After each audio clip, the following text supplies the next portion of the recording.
তারেক রহমান আর মুমূর্ষ মা যেই ভদ্র মহিলা দেশের জন্য জীবন উৎসর্গ করেছেন, তাকে পর্যন্ত উনি অসম্মান করছেন। উনার প্রকৃত আপডেট উনি দিচ্ছেন না, কাউকে দিচ্ছেন না। কারণ উনি যদি আপডেট দেন তাহলে তো উনার মায়ের টিপসই উনি চুরি করে নিতে পারবে না, উনি রাজনৈতিক ফায়দা নিতে পারবে না। তারেক রহমানের মতো লোকরা মৃত মায়ের অ্যাডভান্টেজ নেয়, অথবা মুমূর্ষ মায়ের উপরেও তারা অ্যাডভান্টেজ নেয়। এরা সুসন্তান না, এরা হয় কুসন্তান। এদের অস্তিত্ব কোনোদিন পৃথিবীতে টিকতে পারে না। কারণ এদের অস্তিত্ব যদি টিকে তাহলে মানব সভ্যতা আর এক্সিস্ট করবে না। সত্যকে যদি কেউ রিপ্রেজেন্ট করে, দেশপ্রেমকে যদি কেউ রিপ্রেজেন্ট করে, সুবিচারকে যদি কেউ রিপ্রেজেন্ট করে, তাইলেই হবে। ও এটা তো তাহলে জামাত শিবির। এর অর্থ কি? জামাত তাইলে সত্য বলে? আমি যদি দেশপ্রেমের কথা বলি, জেকব মিল্টন জামাত শিবির, তাহলে জামাত শিবির তাহলে দেশপ্রেমিক? এটা ইনডিরেক্টলি আপনারা কি মেনে নিচ্ছেন না? জেকব বিএনপির শত্রু, জেকব জামাত ইসলামী বা শিবিরের মিত্র। সাবজেক্টের শত্রু এবং মিত্র বলতে কোনো কথা নাই। আমি সত্যকে রিপ্রেজেন্ট করি, আমি বাংলাদেশের অস্তিত্বটার এবারে দাঁড়াইয়া প্রো বাংলাদেশী হিসাবে আমি কথাবার্তা বলি। আমার অ্যাক্টিভিজম সবকিছু প্রো বাংলাদেশী, বাংলাদেশের পক্ষে। একজন হিন্দু যদি দাঁড়ায় আমাকে বলে যে আমি বাংলাদেশের পক্ষে, ওই হিন্দু আমার ভাই। একজন খ্রিস্টান অথবা বুদ্ধিস্ট এসে যদি বলে বাংলাদেশ জিন্দাবাদ, বাংলাদেশের অস্তিত্ব প্রশ্নে আপোষ করবো না, একজন বুদ্ধিস্ট অথবা জৈন ধর্মাবলম্বী, সে আমার ভাই। অর্থাৎ আমার দৃষ্টিকোণ থেকে প্রত্যেক দেশপ্রেমিক বাংলাদেশী, মুসলমান হোক, হিন্দু হোক, খ্রিস্টান হোক, সবার সমান অধিকার। এটাগুলো আমি ব্যক্তি জেকব মিল্টন। আদার হ্যান্ড আপনাদেরকে আমি বলি, পৃথিবীতে আপনি যদি রাষ্ট্রবিজ্ঞান পড়েন এবং পৃথিবী ব্যাপী শাসন ব্যবস্থার দিকে আপনারা যদি একটু ঘুরে তাকান, আমি কেন যেন বিশ্বাস করি ইসলামিক শাসন ব্যবস্থা পৃথিবীর সবচেয়ে ভালো শাসন ব্যবস্থা। এখন আপনারা আমাকে বলবেন আমি মুসলমান, এই জন্য বলবো ইসলামিক শাসন ব্যবস্থা পৃথিবীর সবচেয়ে ভালো শাসন ব্যবস্থা। আপনারা যারা আমাকে গালি দিচ্ছেন, আমি আপনাদেরকে বলবো, যারা ইসলামের বিরুদ্ধে বিষোদাগার করছেন, আমি তাদেরকে ইনভাইট করব, আপনারা দয়া করে ইসলামিক শাসন ব্যবস্থায় আন্দালুসিয়া, স্পেনে মুসলিম শাসন ব্যবস্থা একটু চেক করে দেখেন। আপনারা সিরিয়া, জেরুজালেম, ইসরায়েল, প্যালেস্টাইন, বিভিন্ন জায়গায় ইসলামিক সত্যিকারের শাসন ব্যবস্থা যেটা, সেটার দিকে একটু তাকিয়ে দেখেন। ভারত উপমহাদেশে মুসলমানদের শাসন ব্যবস্থার দিকে আপনারা একটু তাকিয়ে দেখেন, একটু পড়েন, লেখাপড়া করেন, করার পরে আমাকে বলেন। আপনাদেরকে ঠান্ডা মাথায় আমি একটা কথা বলি, কেউ কেউ যদি বলে যে ইসলামিক শাসন ব্যবস্থায় শরিয়া আইন যদি চালু হয় সেক্ষেত্রে হিন্দুদের ধর্মীয় স্বাধীনতা থাকবে না, এই কথা কে বলে জানেন? মির্জা ফাক এবং তার ভাই চোর ফয়সাল আমিন, তারা বলে। এখন ঠান্ডা মাথা আমি একটা কথা বলি, আপনারা কি জানেন দর্শক শ্রোতা, আমেরিকার মতো জায়গায়ও 2-3টা স্টেটে শরিয়া ল তারা অ্যাডপ্ট করেছে। কোন আদালত যদি শরিয়া ল এর ভিত্তিতে কাউকে বিচার করে, এর অর্থ এটা না যে শরিয়া ল এর জন্য হিন্দু আইন থাকবে না, শরিয়া ল এর জন্য বুদ্ধিস্ট আইন থাকবে না। শরিয়া ল প্রতিষ্ঠার অর্থ হচ্ছে আপনি মুসলমান, আদালতে যদি আপনি যান তাহলে শরিয়া আইন মোতাবেক আপনার বিচার হবে। কিন্তু আপনি যদি হিন্দু হন, খ্রিস্টান হন, অন্য ধর্মের হন, শরিয়া আইন আপনার জন্য প্রযোজ্য না। আরো একটা কথা বলি, কেন আমি বলেছি ইসলামিক শাসন ব্যবস্থা পৃথিবীর সবচেয়ে উত্তম শাসন ব্যবস্থা, কেন জানেন? পবিত্র কোরআন এবং হাদিস অন্য ধর্মাবলম্বীদের ধর্মীয় স্বাধীনতা, ব্যক্তি স্বাধীনতা, নাগরিক স্বাধীনতাকে এতটা সুরক্ষা দিয়েছে, পৃথিবীর অন্য কোন ধর্মগ্রন্থ এতটা স্বাধীনতা দেয় নাই। এখন আপনারা তাইলে বলবেন, তাইলে বাংলাদেশে শারিয়া কবিররা, মাহফুজ আনামরা, মতিউর রহমানরা এই যে ইসলামীর শাব্দিকের কথা বলে, একটা কারণে বলে। কি কারণ?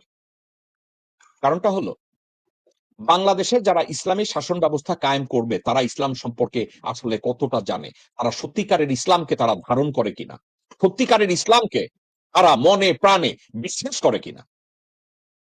আমারও সন্দেহ আছে। আমার কিসের উপরে সন্দেহ আছে? আমি একা একা চিন্তা করি, জামাতে ইসলামীকে সত্যিকার অর্থে ইসলামিক শাসন ব্যবস্থা পরিচালনা করার মতো পজিশনে আছে? আমি প্রশ্ন করতেই পারি। কেন জানেন? যে কোনো একটা কোরআনিক ল, শরিয়া ল, এটাকে ইন্টারপ্রেট করতে গেলে তাকে আরবি ভাষায় তাদেরকে পণ্ডিত হতে হবে, কোরআনিক আরবিক এ ব্যাপারে তাকে পণ্ডিত হতে হবে, ওটার আমল তাকে করতে হবে, তাকে নিজে অনুধাবন করতে হবে।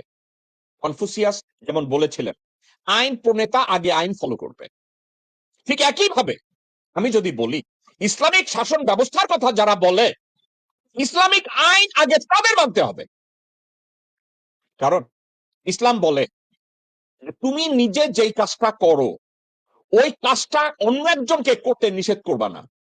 এ ধরনের উদাহরণ আপনাদের সামনে অনেক আছে।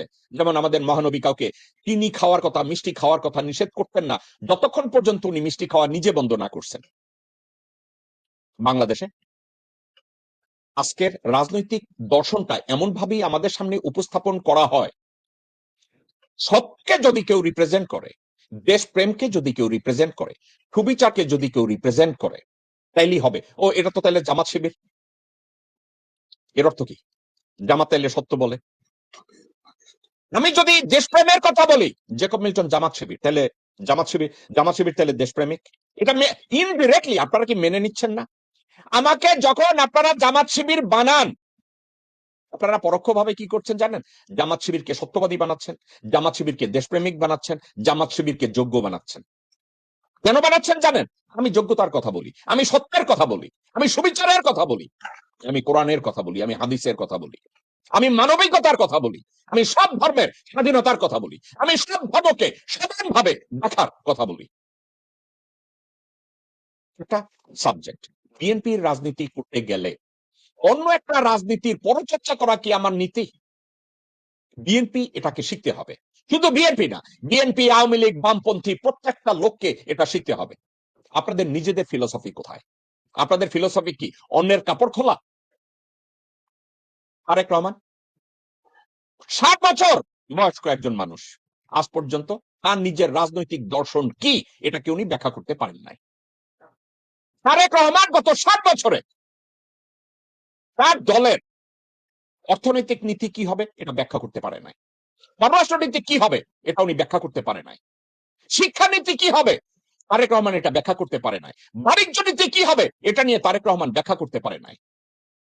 উনি এক গাঁজাখুরি 31 দফা নিয়ে আপনাদের সামনে এসে দাঁড়ায়া বলে 1.5 বছরে 1.5 কোটি চাকরি, আর 4 কোটি মানুষের জন্য 4 কোটি মানুষের জন্য 20,000 টাকা করে টাকা। দেশের জনসংখ্যা 20 কোটি, উনি 4 কোটি পাইলেন কই? আরো একটা কথা, বিএনপিতে কম্পিটিশন, মানে মনোনয়ন নিয়ে কম্পিটিশন, পদের মনোনয়ন, ইভেন যদি গ্রাম সরকার বা চকিদার এটাও যদি হয়, একটা পদের জন্য 10 জন দাঁড়ায় যাবে। কেন যাবে জানেন? পার্টিতে কোনো সিস্টেম নাই, পার্টিতে কোনো নীতিমালা নাই, পার্টিতে কোনো শৃঙ্খলাবোধ নাই, পার্টির স্ট্রাকচারটা তৈরি করা হয় নাই। জিয়া রহমান মারা যাওয়ার পরে আজ অবধি পার্টির একটা স্ট্রাকচার তারা তৈরি করে নাই। তারেক রহমান মনে করে আমি জিয়া সন্তান, আমি ডিক্টেটর হয়ে তারপরে দল চালাবো। ডিক্টেটর হইয়া যে কেউ দল চালাইতে পারে না এসব তার বড় প্রমাণ। ডিক্টেটর হইয়া দল চালাইতে পারে নাই এ ধরনের উদাহরণ পৃথিবীতে অনেক। আমি তারেক রহমানকে বলেছিলাম আপনি আপনার এবং আপনার মায়ের পজিশনটাকে রেখে পজিশনকে নির্বাচিত পজিশন করে দেন, পার্টি লাইনে চলে আসবে। তারেক রহমান আমার কথা শুনছে? শুনেন। শুনবে না? শুনবে না, কারণ বধির যারা আর শুনবে না। আপনারা যারা কোরআন পড়েছেন, সূরা ইয়াসিনের 4 নম্বর আয়াত থেকে 13 নম্বর আয়াত পর্যন্ত এটা বাংলা অর্থটা পড়ে দেখেন। কি জানেন? আল্লাহ নিজে বলেছে এরা শুনবে না, এদের মস্তক ঊর্ধ্বগামী, এদের গর্দানে লোয়ার বেরি পড়ায় দেওয়া হয়েছে, এদেরকে জাগাতে চাইলেও তারা জাগবে না, শেখাতে চাইলেও তারা শিখবে না। এরা কি? অন্ধ এবং বধির।